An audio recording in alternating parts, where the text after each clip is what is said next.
Radhe everyone. तो मैं आ गई हूँ आपका फेवरेट सीरियल ये रिश्ता क्या कहलाता है का नेक्स्ट एपिसोड लेके। एपिसोड की शुरुआत में हम देखते हैं कि जो संजय होता है वो बहुत ही गुस्से में होता है इस बात को लेके कि जब दादी साहब होती है वो उन्होंने अबीरा को जॉब ऑफर कर दिया होता है पौधार फार्म में।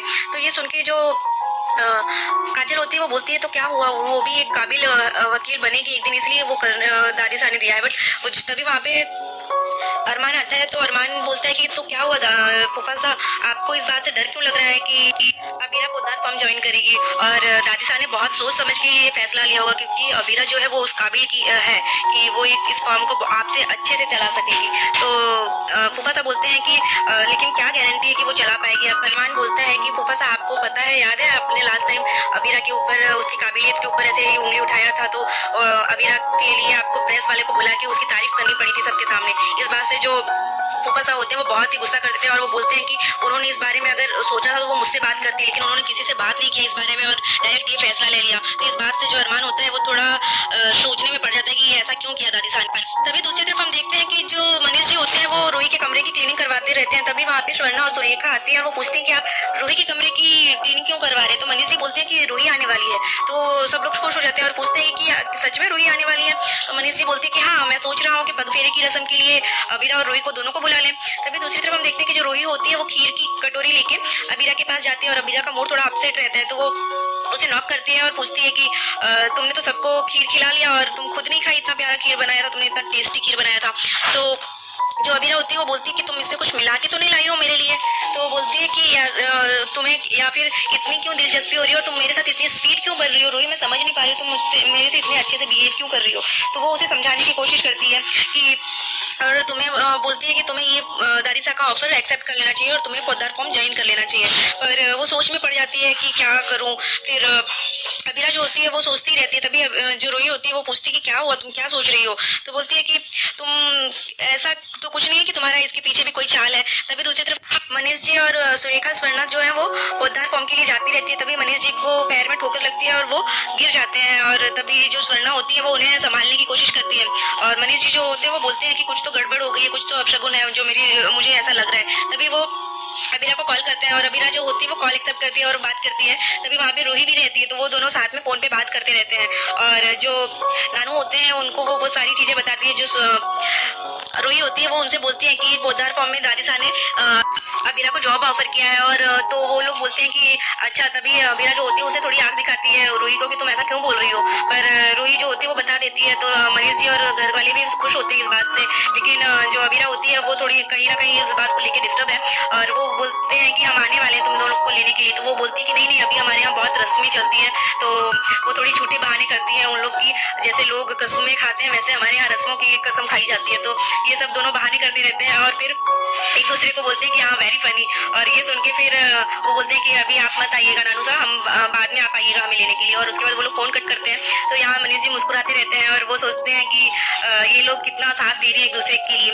तभी जो अबीरा होती है वो बोलती है कि तुम कितना बोलती हो रोही से। तो रोही बोलती है कि तुम भी कितना बोलती हो, तुम्हें ये सब चीजें कौन बोला कि कसमें खाते हैं रस्में की ऐसे वैसे। तो वो सब चीजें सुन के वो लोग थोड़ा लड़ती है। फिर जो रोही होती है वो उसे खीर दे देती है और वो बोलती है तुम खीर खाओ शांति से। तभी स्वर्णा भी बोलती है कि ये दोनों झूठ बोल रहे हैं। पर मनीष जी जो होते हैं वो खुश रहते हैं कि इस बात से कि वो दोनों झूठ ही सही पर साथ है एक दूसरे के। और यहाँ पे जो दादी साहब होती है वो अबीरा के लिए नेम प्लेट रेडी करती रहती है और तभी वहाँ पे विद्या आती है और वो पूछती है कि क्या हुआ मासा, आप क्यों ऐसा कर रही है। पहले तो आपको वो बिल्कुल भी अच्छी नहीं लगती थी और अचानक से आपने हमेशा उसकी शादी को कैंसिल करने की कोशिश की, उससे कॉन्ट्रैक्ट साइन करवाया। पर आज क्या हो गया है मासा जो आपने उसे जॉब ऑफर कर दी है और वो भी बिना हमसे पूछे। आपको हमारी खुशी का एक भी बार ध्यान नहीं आया कि हमें कितना तकलीफ हो रहा है इस बात से। तो दादी साहब जो होती है वो बोलती है कि विद्या हमने तुमको अपनी बेटी माना है और जो है हम जो सोचते हैं उतना तुम नहीं सोच पाओगी और एक बेटी के कंपेयर में जो माँ होती है वो ज्यादा ही सोचेगी। पर विद्या होती है वो समझ नहीं पाती उनकी बातों को और जो उनसे बोलती रहती है कि हमने इस शादी से इनकार किया, हमें ये फर्क नहीं पड़ता है और आपने तो ये बोला था ना कि हमारा बेटा जो है वो रोहित है तो हमारी फर्म को भी रोहित भी चला सकता है और उसे आगे बढ़ा सकता है। पर आपने क्यों उसे ऑफर किया और आपने अरमान को जाने से क्यों रोका। और कल कहीं ना कहीं कल को वो अरमान अबीरा के साथ चला ही जाएगा क्योंकि उसके बच्चे तो होने वाले हैं नहीं। ये सुन के जो दादी साहब होती है वो शॉक्ड रहती है और दूसरी तरफ जो अबीरा होती है वो वही कॉन्ट्रैक्ट पेपर को लेके सोचती रहती है। तभी उसके हाथ से कॉन्ट्रैक्ट पेपर उड़ जाता है और अरमान जो होता है वो उसे पकड़ लेता है और फिर वो उसे बोलता है कि तुम क्या सोच रही हो, तुमने क्या डिसीजन लिया। तो वो बोलती है अगर मैं कंफ्यूज में हूँ और अगर मैंने जॉब ऑफर एक्सेप्ट कर लिया तो फिर माँ जो है वो नाराज हो जाएंगी, और अगर नहीं किया तो दादी सा नाराज हो जाएंगे। तो ये समझ नहीं पा रही हूँ कि मैं क्या करूँ। और चलती है कि क्या ये हमारे रिश्ते के लिए सही होगा, हमारी रिलेशनशिप के लिए एक फर्म में एक साथ काम करना। तो अरमान जो होता है थोड़ा कंफ्यूज होता है, वो कुछ बोलता नहीं है, और वो उसको फिर वो बिना कुछ बोले वहां से चला जाता है, और अबीरा देखती रहती है। और दूसरी तरफ जो विद्या होती है वो मासा से पूछती है कि मासा आपके लिए तो ये चीजें भी समझना जरूरी है ना कि हमारा सगा बेटा है वो तो रोहित है, और रोहित भी वो चीजें कर सकता है, यहाँ पे वो सारी चीजें इस फर्म को आगे बढ़ा सकता है और इस घर परिवार को संभाल सकता है। पर जो दारिसा होती है वो उसे समझाती है कि रोहित जो है वो सबको सिंपैथी दे सकता है विद्या पर, वो कभी सपोर्ट नहीं कर पाएगा, वो स्ट्रांग नहीं दिखा पाएगा। और हम जानते हैं कि अरमान के अंदर वो काबिलियत है, और पहली बार हमसे ऐसा हुआ है कि हमने किसी को पहचानने में गलती कर दी है।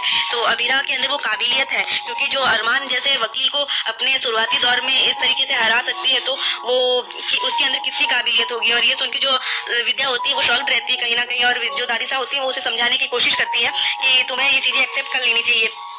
फिर जो विद्या होती है वो उनसे बोलती है कि लेकिन दादी मासा जो आप ये कहना चाहती हैं वो तो सही नहीं है ना। तभी वो जो दादी होती है वो उसे फाइल्स दिखाती है, और वो बोलती है ये देखो विद्या, ये सारी वो फाइल्स हैं जो अरमान ने जीती है, और ये सारी वो है जो रोहित ने हारी है, क्योंकि रोहित के छोड़ के जाने के बाद उसने भी घर छोड़ दिया और अपने आप को अकेला कर लिया था। लेकिन अरमान ऐसा नहीं कर सकता, और अरमान ऐसा नहीं करेगा क्योंकि वो परिवार की कीमत जानता है। और इस बात से मैं कह सकती हूँ क्योंकि उसको बच्चे नहीं होंगे तो वो उस चीज की वैल्यू करेगा। तो ये सारी चीजें दादी सा जो है वो विद्या को समझाने की कोशिश करती है। तब विद्या बोलती है कि पर और संजय जी का क्या हुआ, वो भी तो इस फर्म के लिए कितनी मेहनत की है, कितना कुछ किए हैं। तो विद्या के मुंह से ये सारी बातें सुन के जो दादी साहब होती है वो बोलती हैं कि विद्या वो पर जमाई है, और जमाई सिर्फ कितना भी सगा क्यों ना हो जाए वो पराया ही होता है, और बेटा सौतेला ही क्यों ना हो लेकिन वो सगा होता है। ये सुन के जो विद्या होती है वो शॉक्ड रह जाती है ये सुन के। और तभी वहाँ पे विद्या और दादी साहब की ये सारी बातें जो होती है वो काजल और संजय सुनते रहते हैं, और उन दोनों को भी शॉक लगता है कि ये दादी साहब के इस मन में क्या चल रहा है, क्योंकि उनको ऐसा लगता है कि ये सब चीजें जो दादी साहब है वो प्लानिंग के साथ कर रही हैं। और वो बोलती हैं कि विद्या से कि हमने बहुत सोच समझ के फैसला लिया है विद्या, ये सब और तुम नहीं समझ सकती। अगर कल को अबीरा जो है वो दूसरी जगह पे जॉब करके वो अगर काबिल वकील बन जाएगी उदयपुर में, तो कोई हमारे फर्म में नहीं आएगा। ये सब सारी बातें जो है वो दादी साहब विद्या को समझाती है, और हम नहीं चाहते कि ऐसा कुछ हो और पोदार फर्म का नाम खराब हो। तो इसलिए हम चाहते हैं कि ये सारी चीजें अगर हमारे फर्म में ही रहेगी अगर अबीरा, तो वो इस फर्म को आगे बढ़ाएगी। ये सब वो समझाती है दादी साहब जो है अबीरा के बारे में विद्या को, और उसे बोलती है कि तुम भी इस चीज को समझ लो। और ये सारी बातें जो है अबीरा के लिए हम बहुत सोच समझ के फैसला लिए हैं। तो जो विद्या होती है वो भी सोचने में मजबूर हो जाती है, और कहीं ना कहीं वो इस बारे में सोचती है। उसे ऐसा लगता है कि मासा ऐसा क्यों सोच रही है संजय के बारे में। और वो मासा जी जो होती है दादिसा, वो ऐसा बोलती हैं कि कुछ भी हो पर वो जमाई है, वो वंसल फैमिली का नाम रोशन करने के लिए वो करेंगे, और कहीं ना कहीं वो अपना फायदा देखेंगे। पर जो अपना बेटा होगा वो अपने परिवार के लिए सोचेगा, और अपनी फर्म के लिए सोचेगा, अपने परिवार के बारे में सोचेगा। तो ये सब चीजें जो होती हैं, जो मासा होती है वो विद्या से बोलती है। और ये सुन के कहीं ना कहीं जो संजय होते हैं उनको बहुत ही गुस्सा आता है, और शॉक्ड रह जाते हैं ये सोच के कि मासा जो है वो ऐसा भी सोच सकती है, और ऐसा सोच रही है, उनके दिमाग में ऐसा चल रहा है। और काजल भी ये बातें सोच के बहुत ही शॉक्ड रह जाती है कि मम्मी भी ऐसे उनके बारे में सोचती है। तभी हम दूसरी तरफ देखते हैं कि जो अबीरा होती है वो फोन लेके जाती रहती है। तभी वो देखती है कि किचन में मनीषा जी और दोनों लड़कियां जो होती है वो बात करती रहती है, और मनीषा बोलती है कि मुझे पता है अरमान ने उसे कुछ खाने के लिए नहीं दिया होगा, अबीरा को भूख लगी होगी इसलिए मैं उसके लिए बना रही हूँ। तभी वो चारू बोलती है कि मुझे ऐसा लगता है कि मुझे जॉब, भाभी को जो जॉब दिया गया है वो ऑफर एक्सेप्ट कर लेना चाहिए।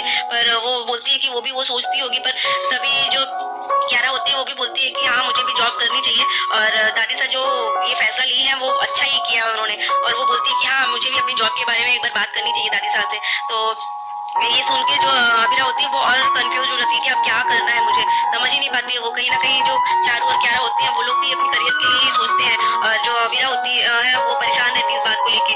दूसरी तरफ हम देखते हैं कि जो विद्या होती है वो पूजा करती रहती है, और उसे सारी बातें याद आती रहती है, और अचानक से उसके हाथ से दिया गिर जाता है, और वहाँ पे अरमान आ जाता है, और अरमान जो होता है वो दिया उसे बचा लेता है। तभी जो विद्या होती है वो बोलती है कि तुम्हें लगी तो नहीं, तुम्हें दर्द होता है तो मुझे तकलीफ होती है। तो अरमान बोलता है कि मुझे तकलीफ हो रही है माँ, मुझे दर्द हो रहा है। और ये सुन के जब जैसे ही वो उसकी आंखों में आंसू आ जाते हैं, और विद्या जो होती है वो अरमान को देखती है, तुरंत ही वहाँ पे वो भगवान को प्रणाम करके वहाँ से चली जाती है। और ये देख के अरमान को बहुत ही बुरा लगता है, और बहुत ही हर्ट होता है वो। तभी वो कुछ सोचता रहता है, और रोहित जो होता है वो उसे आवाज देता है कि भैया। तो ये सुन के अरमान की आंखें भर आती है, और वो ये शब्द सुन के बहुत ही भावुक हो जाता है इस बात को लेके कि रोहित ने उसे बहुत समय के बाद उसे कहीं भैया बोला है। तो ये आज का एपिसोड बस इतना ही है फ्रेंड्स। देखते हैं कि नेक्स्ट एपिसोड में क्या होने वाला है। तो आज का एपिसोड कैसा लगा आपको जरूर बताइएगा। तो देखते हैं नेक्स्ट एपिसोड में जो हम देखने वाले हैं कि जो रूही है वो माँ बनने वाली है। तो क्या ये न्यूज़ सही है या गलत? और दूसरी तरफ जो अरमान है वो भी अबीरा का कहीं ना कहीं साथ देने के लिए अपने आप को उस तरीके से प्रिपेयर कर रहा है। तो देखने के लिए बनी रहिए हमारे चैनल पे। और आज का एपिसोड कैसा लगा तो प्लीज आपका फेवरेट सीरियल ये रिश्ता क्या कहलाता है का नेक्स्ट एपिसोड के लिए बने रहिए हमारे साथ। तब तक के लिए